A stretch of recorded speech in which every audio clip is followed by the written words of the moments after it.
প্রিয় দর্শক আসসালামু আলাইকুম। আপনারা যারা দেশ এবং প্রবাস থেকে আমার এই ভিডিওটি দেখতে পাচ্ছেন সকলকে অন্তরস্থল থেকে অনেক অনেক অভিনন্দন। প্রিয় দর্শক, আপনারা যারা ভালো এবং উন্নত মানের থাই পাঙ্গাস মাছের পোনা খুঁজছেন ব্রয়লার জাতের লম্বা জাতের, তারা অবশ্যই আপনারা আমাদের সাথে যোগাযোগ করতে পারেন। এমনকি আপনারা যারা ভালো মানের পোনা খুঁজে পাচ্ছেন না, এমনকি আপনারা সঠিক পরামর্শ কোথায় পাবেন, তারা চাইলে আপনারা অবশ্যই ভিডিওটি প্রথম থেকে শেষ পর্যন্ত দেখবেন। কারণ আপনারা যদি ভিডিওটি প্রথম থেকে শেষ পর্যন্ত না দেখেন, ভিডিওটি কেটে কেটে দেখেন, তাহলে অবশ্যই আপনারা মাছ চাষ সম্পর্কিত বিস্তারিত জানতে পারবেন না। যার ফলে আপনারা যদি মাছ চাষ শুরু করে দেন, এতে দেখা গেছে অনেক সমস্যার সম্মুখীন হতে হয়। তাই অবশ্যই আপনি যখন মাছ চাষ করবেন, যে মাছের চাষ করেন সেই মাছ চাষ সম্পর্কে আগে বিস্তারিত জানবেন। মাছের পোনা কীভাবে সিলেকশন করবেন, কীভাবে পুকুরে মজুত করবেন, এমনকি আপনার কী জাতের পোনা পুকুরে মজুত করবেন সেটি জেনে তারপর আপনারা মাছ চাষ শুরু করবেন।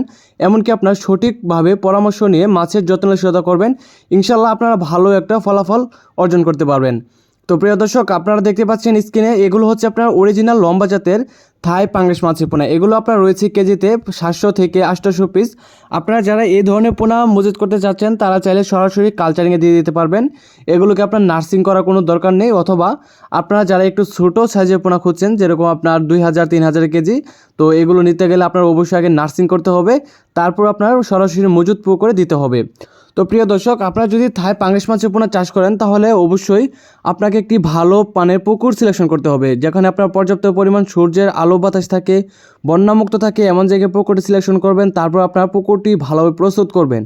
যদি আপনার পুরাতন পুকুর হয়ে থাকে, তাহলে অবশ্যই আপনার পানিটি সেচের মাধ্যমে শুকিয়ে ফেলবেন। শুকানোর পর আপনার দেখা গেছে প্রতি শতাংশে 1 কেজি হারে চুন এবং কি আপনার 100 গ্রাম ইউরিয়া, 150 গ্রাম টিএসপি সার প্রতি শতাংশে দিয়ে দিবেন। কারণ এগুলো দেওয়ার ফলে হচ্ছে আপনার পুকুরে প্রাকৃতিক খাবার তৈরি হওয়ার ফল।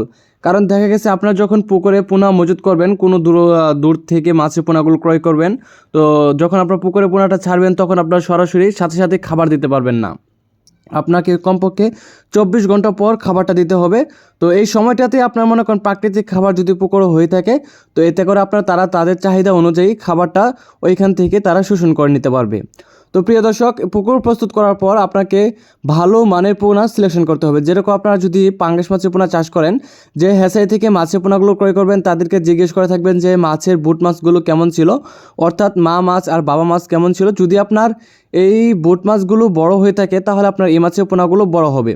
সম্পূর্ণ ডিপেন্ড করে আপনার বুট মাছের উপর। কেননা আপনার যদি বুট মাছ ছোটো হয়ে থাকে, তাহলে আপনি এই মাছ কোনো প্রকারই বড় হবে না। এখন আপনি জয় মাছই চাষ করেন না কেন, 1 বছর চাষ করলে আপনার 1 কেজি পরিমাণ হবে না। তো এই বিষয়টা খেয়াল রেখে তারা অবশ্যই আপনারা মাছের পোনাগুলো ক্রয় করবেন। তো প্রিয় দর্শক, আপনারা যারা অরিজিনাল থাই পাঙ্গাস মাছের পোনা চাষ করতে চান বা ভালো মানের পোনা নিতে চান, তারা চাইলে এখনই আপনারা আমাদের সাথে যোগাযোগ করে বাংলাদেশের যে কোনো প্রান্ত থেকে আপনারা এই পোনাগুলো আমাদের কাছ থেকে নিতে পারবেন। তো প্রিয় দর্শক, আজকের ভিডিওটি এ পর্যন্তই।